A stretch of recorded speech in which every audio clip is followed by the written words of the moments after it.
शास्त्रों के अंदर कहा गया है लक्ष्य 84। लक्ष्य के दो अर्थ है। एक अर्थ लक्ष्य माना लाख, और दूसरा लक्ष्य माना ध्यान देना। कहते हैं लक्ष्य में रखते हुए काम करना, ध्यान में रखते हुए काम करना। यानी हर जन्म में जो कर्म फाइनलाइज करते हैं उसको ध्यान में रख करके करना। और इसीलिए सिर्फ 84 जन्म अगर कहे,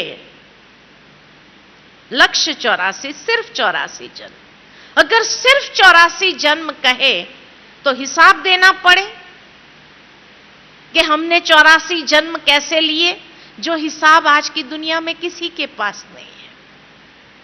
इसीलिए भगवान आकर के उस हिसाब को हमें स्पष्ट करता है कि हमारे कितने जन्म, 84 जन्म मैक्सिमम, मिनिमम 1 जन्म, लेकिन वो जन्म भी हम कैसे चारों युग में, सतयुग, त्रेता युग, द्वापर युग, कलयुग में प्राप्त करते हैं। और इसीलिए सतयुग को अगर देखा जाए, सतयुग के अंदर सूर्य वंश जिसको कहा, जहां पवित्र आत्माएं परम धाम से जब नीचे उतरती है तो कोई न कोई देवी या देवता का स्वरूप धारण कर लेती है। देव या देवता का स्वरूप, जहां 16 कला संपूर्ण निर्विकारी, सर्वगुण संपन्न, जहां मनुष्य के कर्म अकर्म होते हैं, वहां अकाले मृत्यु कभी नहीं होती है। पूरी आयुष्य भोग करके स्व इच्छा से शरीर छोड़ती थी, और पूरी आयुष्य भोगने के कारण स्वास्तिका में हमने देखा 5000 साल का चक्र हो तो हर युग एक समान है, यानी 1250 साल का हर युग है।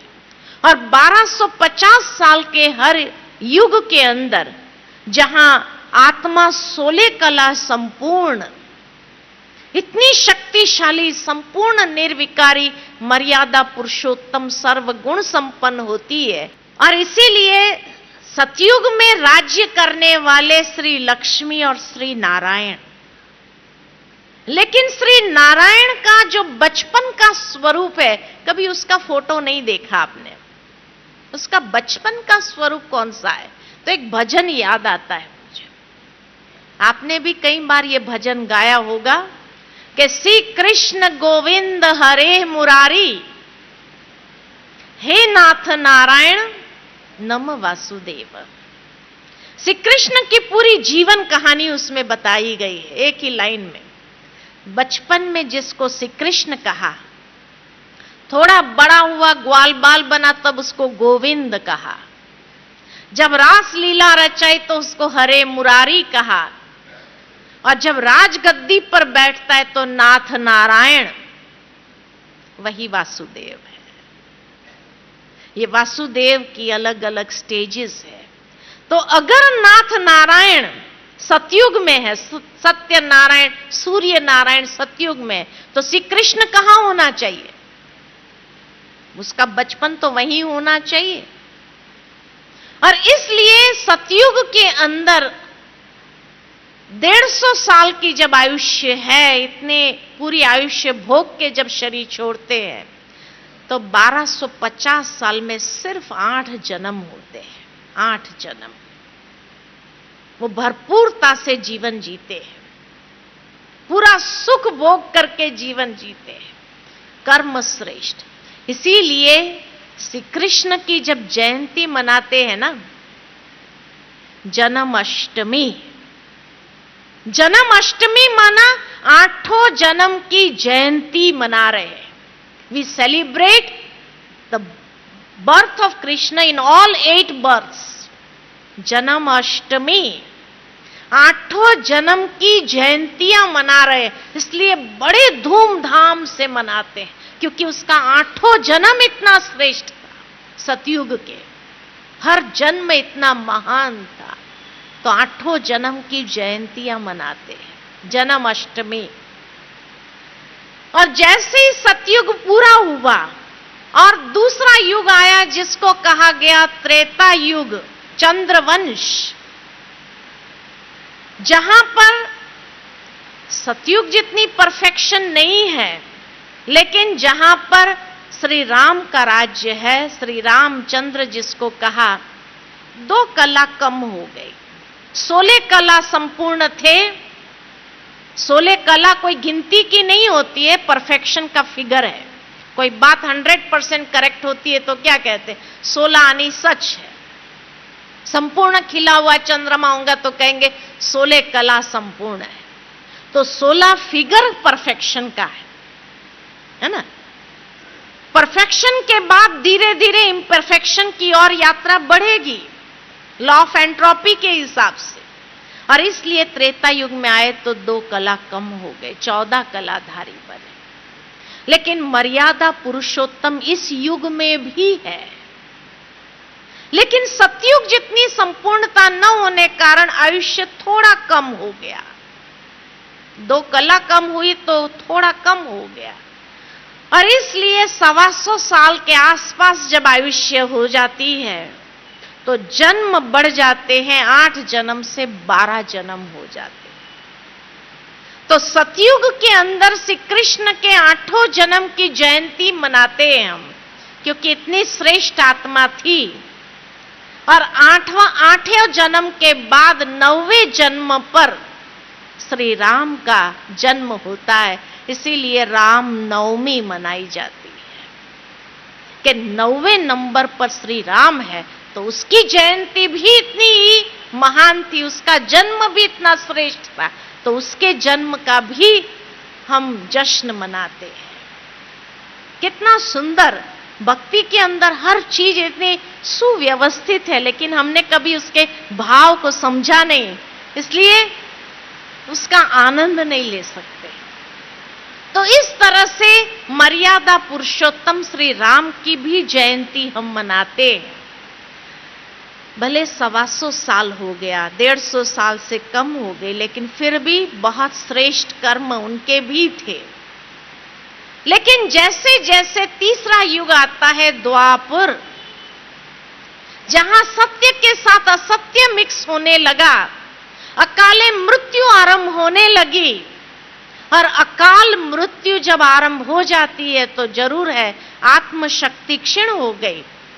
1250 यानी 2500 साल पूरे हो गए, आधा समय पूरा हो गया 5000 साल में, तो आधी कलाएं भी कम हो गई। तो 16 कला से द्वापर युग में सिर्फ 8 कलाधारी हो जाते। इतनी ही पोटेंशियल रह गई, और इसलिए अकाले मृत्यु होने कारण जन्म बढ़ गए, 21 जन्म हो गए द्वापर युग में। और इस युग में मनुष्य भक्ति आरंभ करता है, अव्यभिचारी भक्ति होती है। पहले के जमाने के राजाओं के महलों में देखेंगे आप, अगर राजस्थान के एक राजाओं के महल को देखने जाएंगे ना, आपको हर जगह महल में एक मंदिर मिलेगा। हर राजाओं के महल में एक मंदिर मिलेगा, और अक्सर हर राजाओं के महल में शिव का ही मंदिर मिलेगा। शिव के पुजारी थे, क्योंकि इमीडिएट द्वापर युग में उतरते ही वो शिव की आराधना करना आरंभ करते हैं। लेकिन धीरे धीरे बाद में मनुष्य आत्माएं जो देवी देवताएं होकर के गए, उनके मंदिर बना करके उनकी पूजा आरंभ कर देते हैं। और इस तरह से अव्यभिचारी भक्ति, एक ही भक्ति आरंभ होती है। संन्यास धर्म भी शुरू होते हैं, कुछ महान ऋषियों का जन्म होता है और पुण्य कर्म आरंभ हो जाते हैं। कर्म मनुष्य के पुण्य कर्म होते हैं। इसी युग में परमात्मा का पैगंबर संदेश लेकर के आते हैं, और इस तरह से द्वापर युग चलता है। मनुष्य के 21 जन्म होते हैं, और जैसे जैसे समय बीतता जाता है, कलयुग आता है, तो कलयुग के अंदर 1 या 2 कला रह जाती है। इसीलिए लोग कहने में कह देते हैं कि किसी व्यक्ति के अंदर 99 अवगुण है, लेकिन एक तो गुण होगा, उस एक गुण को देख करके ही तो आगे बढ़ो। तो 1 या 2 गुण रहते हैं। इतनी कला क्षीण हो जाती है, इतनी आत्मा की ताकत क्षीण हो जाती है और इसलिए अकाले मृत्यु बढ़ जाती है, क्योंकि मनुष्य के कर्म इस युग में विकर्म ज्यादा है। विकर्म यानी पाप कर्म, विकृत कर्म, विकारों के वश कर्म, उसको कहा विकर्म। मनुष्य की आयुष्य कम होने लगती है और जन्म बढ़ जाते हैं। कोई जन्म 5 साल में शरीर छोड़ देता, कोई जन्म 80 साल तक, 90 साल तक खींच लेता है। इस तरह से इम्बैलेंस हो जाता है और कलयुग के अंदर करीबन 42 जन्म होते हैं।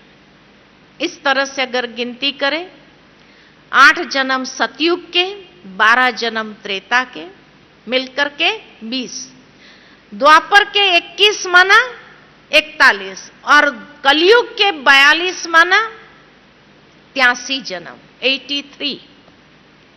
तो 84वां जन्म जो है वो ये संधिकाल के समय में, जब कलयुग और सतयुग का संधिकाल का समय आता है, तब सिर्फ एक जन्म होता है और इस जन्म को कहा गया दुर्लभ, क्योंकि ये जन्म बार बार नहीं मिलता है। इसी जन्म में हमें 84 जन्म का ज्ञान प्राप्त होता है। इसी जन्म में हमें कर्म की गुह्य गति का ज्ञान प्राप्त होता है। इसी जन्म में जब यह संधिकाल का समय है, तो इस संधिकाल के समय को कहा जाता है पुरुषोत्तम कल्याणकारी संगम युग, जहां 2 युगों का संगम होता है और जहां आत्मा का परमात्मा के साथ संगम होता है, जहां आत्मा पुरुष में से उत्तम पुरुष बनने का पुरुषार्थ करती है और ईश्वर की कृपा से उसका कल्याण होता है। इसलिए इस युग का नाम है पुरुषोत्तम कल्याणकारी संगम युग। इसलिए भक्ति में संगम का बहुत महत्व है। गंगा सागर का संगम, क्योंकि यहां आत्मा गंगा की तरह और सागर यानी परमात्मा, तो गंगा सागर का संगम होता है और जो संगम में स्नान करता है, कहते हैं वो प्यूरिफाइड हो जाता है, क्योंकि यही युग में प्यूरिफिकेशन प्रोसेस आरंभ होती है। मनुष्य उत्तम पुरुष बनने के लिए श्रेष्ठ कर्म का आचरण करने लगता है और परमात्मा का विशेष आशीर्वाद उसके ऊपर रहने के कारण वो उत्तम पुरुष बन करके आगे बढ़ता है। तो ये संगम की महिमा, नर ऐसी करनी करे जो नर नारायण बने, नारी ऐसी करनी करे जो श्री लक्ष्मी बने, ये ट्रांसफॉर्मेशन का पीरियड है। इतना बड़ा ट्रांसफॉर्मेशन जहां हो जाता है कि मनुष्य नर से सो नारायण, नारी से सो श्री लक्ष्मी।